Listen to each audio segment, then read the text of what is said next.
இரத்த தானம் வழங்கும் தன்னார்வலர்களின் பெயரில் மெகா மோசடி நடப்பது அம்பலமாகியுள்ளது. நோயாளிகளை காக்க போராடும் உறவினர்களை குறிவைத்து ஏமாற்றும் மர்ம நபர்கள் மீது கருணை காட்டாமல் நடவடிக்கை எடுக்கப்படுமா? அரசு மற்றும் தனியார் மருத்துவமனையில் சிகிச்சை பெறுபவர்களுக்கு தினம் தினம் லட்சக்கணக்கான யூனிட் ரத்தம் தேவைப்படுகிறது. சிகிச்சைக்கு தேவைப்படக்கூடிய இரத்த வகைகளை அவர்களின் உறவினர்கள் சமூக வலைதளங்களில் தெரிவிப்பது வழக்கமாகிவிட்டது. இதனை பார்க்கும் தன்னார்வலர்கள் அந்த உறவினர்களை தொடர்பு கொண்டு இலவசமாக ரத்தம் வழங்குவார்கள். தன்னார்வலர்கள் ரத்தம் கொடுப்பதற்கு மருத்துவமனைகளோ ரத்தம் கொடுக்கக்கூடிய தன்னார்வலர்களோ பணம் வாங்குவதில்லை. இதை ஒரு சேவையாக நினைத்து இலவசமாக செய்து வருகின்றனர்.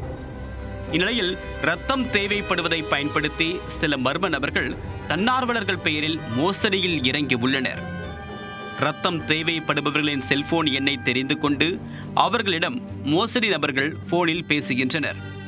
தங்களுக்கு தேவையான ரத்தம் இருப்பதாகவும் மருத்துவமனை வந்து செல்ல போக்குவரத்திற்கு மட்டும் பணம் கொடுத்தால் உடனே வந்து விடுவதாகவும் தெரிவிக்கின்றனர்.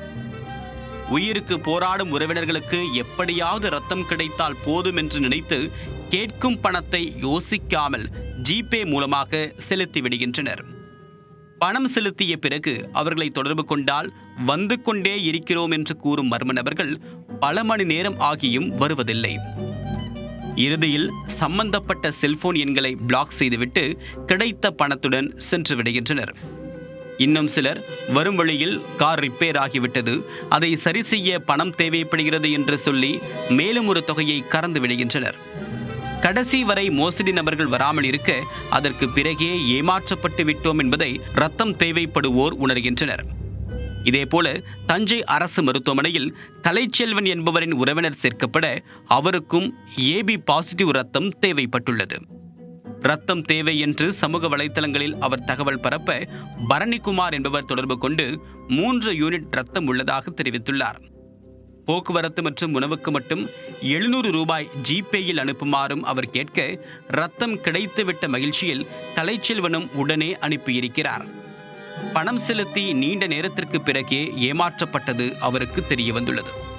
அதைத் தொடர்ந்து நடத்தப்பட்ட விசாரணையில் அதே நபர் தஞ்சை அரசு மருத்துவமனையில் பலரிடம் மோசடி செய்திருப்பது தெரிய வந்தது.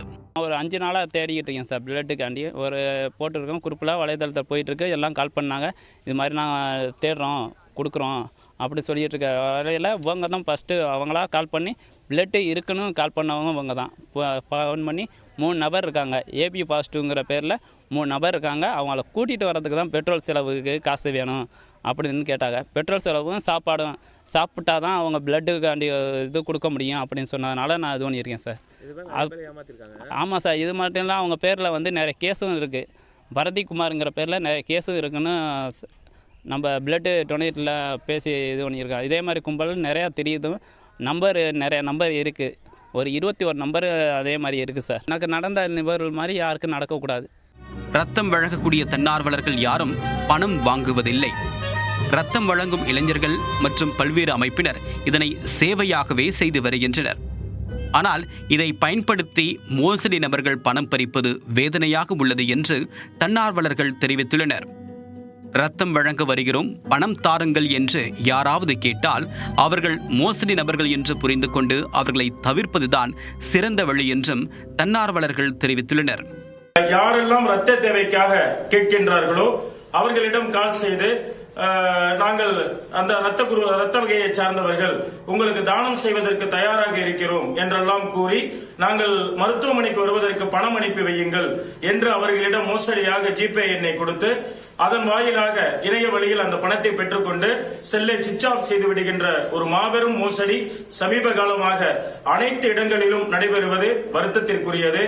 இனிமேல் யாராவது இது போன்று நாங்கள் ரத்தம் தருகிறோம், எங்களுக்கு ஜிபேல இல்லாத இணைய வழியிலாக காசு அனுப்பி வைங்க அப்படின்னு கேட்டா எவரும் உரிய விசாரணை இன்றி அனுப்பி வைக்க வேண்டாம். எந்த தன்னார்வலர்களும் இலவசமாக இந்த குருதியை தரக்கூடிய இளைஞர்களும் எவ்வித பிரதிபலனையும் எதிர்பார்ப்பதில்லை என்பதை இந்த காணொலியின் வாயிலாக, இந்த நியூஸ் 8 தொலைக்காட்சியின் வாயிலாக அனைவருக்கும் தெரிவிக்க கடமைப்பட்டிருக்கின்றோம். அவசரமாக ரத்தம் தேவைப்படும் போது பதற்றத்தில் இருக்கக்கூடிய உறவினர்களை மோசடி நபர்கள் எளிதாக ஏமாற்றி விடுகிறார்கள். ஆனால் இது குறித்து பாதிக்கப்பட்டவர்கள் யாரும் இதுவரை முறையாக புகார் அளிக்காத காரணத்தால் மோசடி நபர்கள் தொடர்ந்து கைவரிசை காட்டுகின்றனர். நோயாளிகளின் உறவினர்களே ரத்தம் கொடுக்க முன்வந்தால் மட்டும்தான் இது போன்ற மோசடிகளை தடுக்க முடியும் என்று மருத்துவர்கள் தெரிவித்துள்ளனர்.